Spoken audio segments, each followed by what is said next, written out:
Hey everyone, I want to talk about Las Vegas growth going forward. So, there's a proposal to expand more federal land. So we're in exploration peak, not on the top, but on the edges. And you can see here, this is one of the infamous Stroads, arterials, collectors, middle routes, Blue Diamond Road, Highway 160. You could see how this is the intersection, all of the traffic essentially backs up all the way around here. So this is why we're opposed to Stroads, because again, you don't get the benefits of a street and you don't get the benefits of a highway. The speed limit is like 55 or so miles an hour, maybe 50, I'm not sure. And then you have a lot of this stop and go traffic. You wait for 2, 3, 4 minutes in a stoplight. It just really doesn't solve the problem. Obviously, adding another lane isn't going to do much. You can argue that this could have been a slow-moving boulevard with larger sidewalks, building setbacks at 15 foot, bike lanes, room for transit, etc. All I can tell you, this is not working. And they could have built an alternative route that's high speed, but they chose not to do that. Why? Again, because doing that requires a lot more work and a lot more cost. We all know that. So this is a more lazy and lower cost-effective way to supposedly solve the problem. You can see all this congestion building up. Not to mention, you have all these subdivisions right here. Look at this.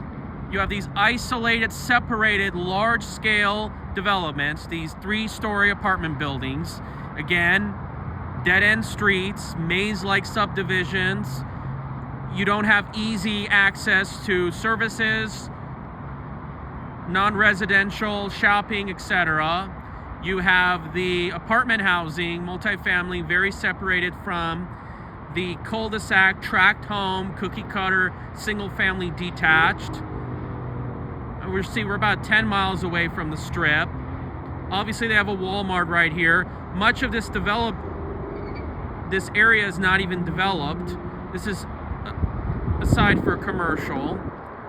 But nevertheless, they could at least put more mixed use so that at least you can get better use per land. So either way, there's something being done. This corner property is not developed yet. Now, you look at this intersection, it's pretty clogged up. As you can see, all these lanes needed. You have probably like 1 or 2 left turn lanes. This is what stoplight intersection does. It requires a lot of lanes. It discourages pedestrian activity. It creates a huge amount of holdup. Now, some of you may not be a fan of roundabouts, even though you're part of the movement, but nevertheless, one of the main causes of congestion, Stroads, pedestrians not willing to walk, is the stoplight intersection. Now let's give some of the bright spots, okay? There's a lot of large lot homes. A lot of them are in more of a grid street layout. They are car dependent, that makes sense. But when you're talking about tiny lot homes and multifamily, that's a different animal.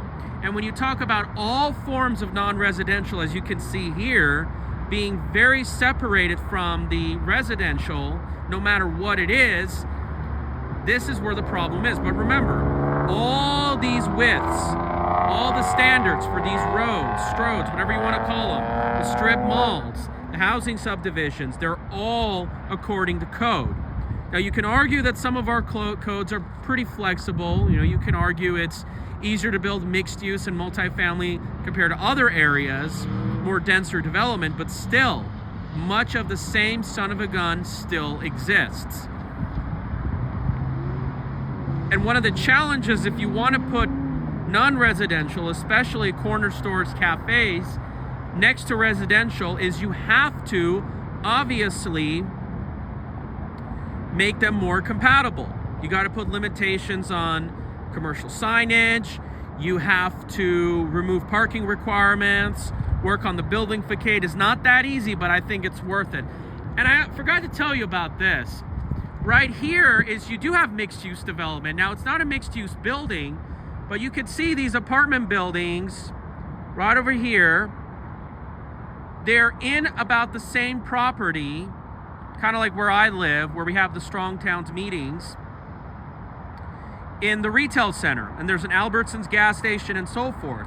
Now, this is a step forward, but then again, it's still one of these large multi-acreage pods, and these residential units are still heavily separated. They're still cul-de-sacs, they still have stroads, which creates a very divided scenario. Likely these neighborhoods are gated, so it still is a very disconnected system. So just because you have mixed use doesn't mean you're entirely solving the whole problem, okay? Every piece of these commercial centers can be mixed use. That is true with residential office, but if we still have cul-de-sacs, if we still have only large-scale development, if we still have stroads, if we don't have pedestrian bicycle-friendly environments, I spoke about this in the legislative testimony on the bills today, still the status quo is perpetuated.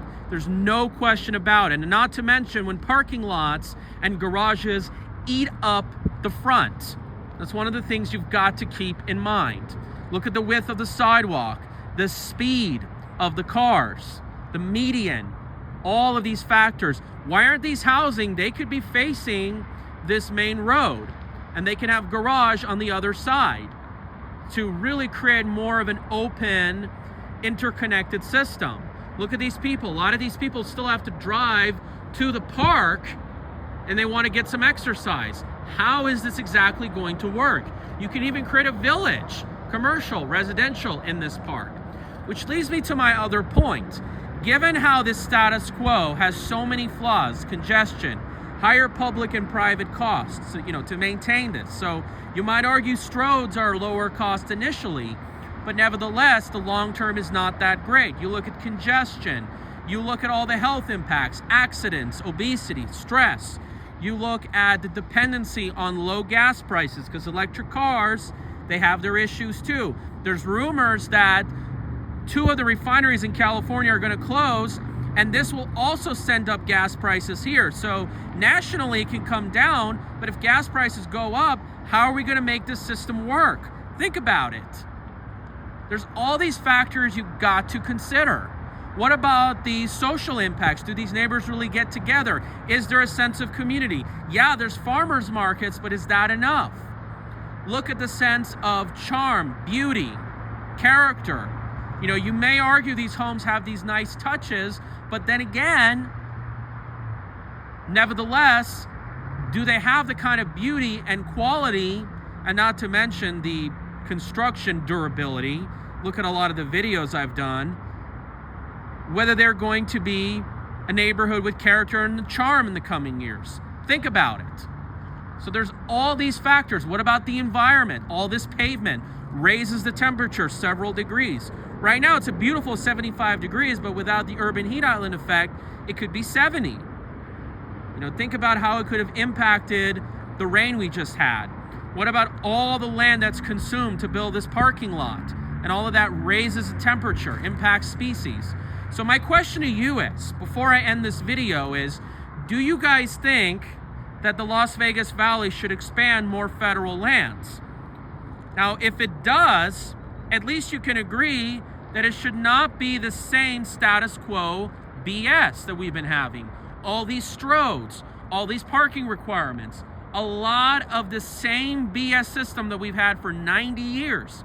Because you need to step out, write letters, go to local meetings, speak to developers, or what I'm planning to do is start my own real estate development company with my own architectural renderings to deliver alternatives to the status quo. Because if we're going to expand outwards, we're going to have to do it differently. And if you don't believe we should expand outward, provide some solutions, because we do believe we should have more infill. We should have different ways of retrofitting our streets and so forth, because we know the status quo is not working. And remember, as you can see here, you can see some mid-rises and high-rises, but this just to show you that the heart of the problem is not density, it's not the height of the building, it's the layout of land use, transportation networks, as well as the buildings. That's what ultimately matters. So you let me know what you guys think.